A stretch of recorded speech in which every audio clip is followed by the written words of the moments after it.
I lived among these people half of my life. And I lived among the Jewish people the other half. I understand this culture, I understand that culture. One of them is the death culture. And they need to realize, sooner or later, that Israel is going nowhere, that God is real. When I left my peaceful place immediately after October 7, I was in tears. And I was determined with a promise to destroy Hamas. And I thought to myself, if Israel this time will let Hamas get away with their crime, I'm going to build an army from scratch and go all the way until I destroy Hamas. I'm not here to tell you what you already know. This is not only your fight. I was sitting in a very peaceful place, far away from trouble. Far away from trouble. But I asked myself the question, am I going to wait for them coming knocking on my door? Or I'm going to go to them? Because I know that they are capable. And now I am not surprised to see how fast they have grown. So these are the things that people, observants from the outside, need to realize that this is very dangerous. This is not propaganda. This is not Israeli propaganda to demonize what so-called Palestinians. No, the Palestinian is a very dangerous perpetrator. And if we don't counter them, they are coming after all of us. Keep that in mind.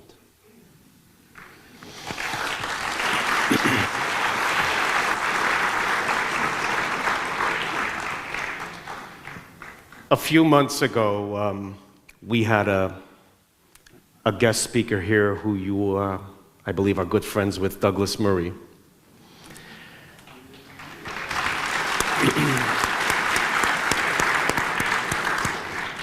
And here on this bima, I asked him a question. I've asked this question to many, and I haven't gotten a satisfactory answer. And I think the only one who's really qualified to answer this question is yourself. And I'm hoping... It's a big responsibility. It's a big one. You'll have to tell this to Douglas. There's two wars going on in this world right now. Russia and Ukraine, and Gaza. When the Russia-Ukrainian war broke out, millions of Ukrainians were welcomed by countries across Europe. Millions of refugees came into Poland, Moldova, Germany. These are people who don't share the same language, religion, faith, but they were welcome. We're way over a year of the Gaza war. Could you please help us understand why the vast majority of Arab countries that surround Gaza have yet to open their door to one woman, one child, to the refugees who share the same language, the same faith, the same God, the same prophet?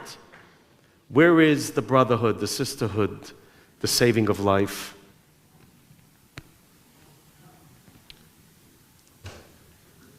Because many of them depend on the victim. They need the victim. They need to sacrifice more people. If they end the angry cause, many people will be out of business, like right away. Ayatollah depends on the Palestinian or the Arab suffering, using Palestine as a device to destabilize the region. But behind him, yes, there is Russia. And behind him, yes, there is China. With due respect, these people haven't condemned Hamas since the beginning of the war. every time they opposed condemning Hamas in the Security Council. Believe it or not, at the beginning of the war, I was sitting on the Security Council with the Israeli delegation, just right next to Russia and China, watching what they were doing at the United Nations. It's insanity. They know what Hamas is.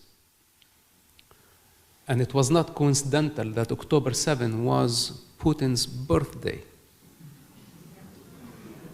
Hamas gave him a birthday gift to distract all the eyes from Ukraine. Okay, I don't believe in conspiracy theories, but what a coincidence. So now the thing is,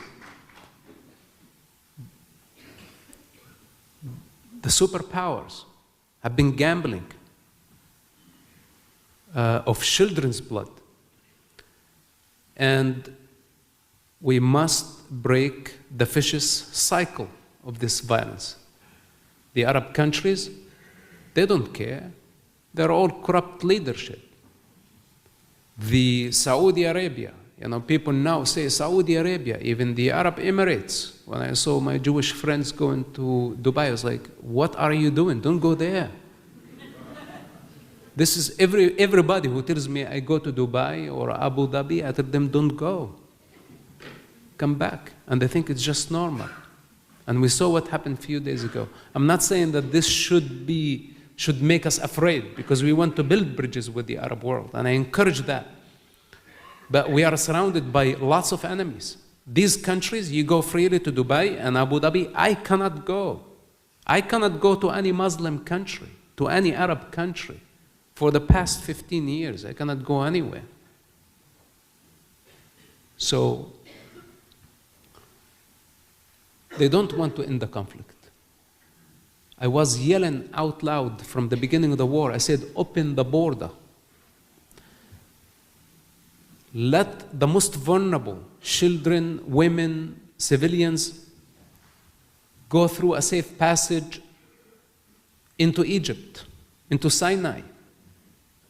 If it was up to me, in fact, I would compensate all the Gazans, give them the freedom to take a little bit of money and go and start over somewhere else, far away from there, if they don't want to coexist with Israel, if they don't want to live peacefully, if they want to keep causing trouble. And that goes also for the people of the West Bank. And by the way, some of the Arab communities within Israel, if they don't want to respect Israel's right to exist, then go somewhere else. I'm willing to start a fund to buy their property and overpay them for that. But then I would be accused of ethnic cleansing. The thing is, I don't care, because I am not under the influence of what's so-called international law. There is no such thing. This law was meant to serve the powerful. And I don't want the children to continue dying because of the sins and the burden of their forefathers. So yeah, they don't want to take the children. They don't want to solve the situation. You know what's in common between all Hamas leaders, from Haniya to Sinwar and the rest, Zahar, Rantisi, all these people, and Yasser Arafat? All of them were born Egyptians. Sinwar's birth certificate says on it, Egyptian. Haniya, Egyptian. All of them. And in the West Bank, Jordanians. So they don't want to get along. And they were given the opportunity to self-governing, and they failed terribly. Instead of building a society, building a nation, they smuggled weapons. And we saw what happened on October 7, and you and I, we know that Israel cannot afford giving them a state, so they can smuggle more weapons and cause more trouble. This is everything that they can do, trouble and violence. So with that said, there has to be a deal with the Arab world. Egypt, The United States, instead of funding the thugs, Palestinian thugs, billions of dollars, they can rent a much bigger land than Gaza, push the border into Sinai, which basically was the land of Israel given back to Egypt for peace, no? It was a big mistake. Big mistake. So practically, there has to be a solution, and maybe, I don't know, we could be heading to World War III. We could be heading to much bigger war. Hopefully not. But if there is going to be a moment, I don't know. Gaza, this is a nightmare. It's a nightmare for everybody. And by the way, for the next 15 years, it's going to take them only to remove the rubble. Just for your information, it's going to be a disaster. Disease is taking over. Don't think, when I said from the beginning of the war, and I don't know where that I channeled, I said, wait for the wrath of God. See God in action. And God is not just speaking through a human weapon. The consequences of October 7 and celebrating what happened on October 7 and the thousands of a fallen society, we saw them on the streets. Today they are paying the price. And of course the international law can come and teach me and say this is collective punishment. Go away. They are dealing with what they have created. I lived among these people half of my life. And I lived among the Jewish people the other half. I understand this culture, I understand that culture.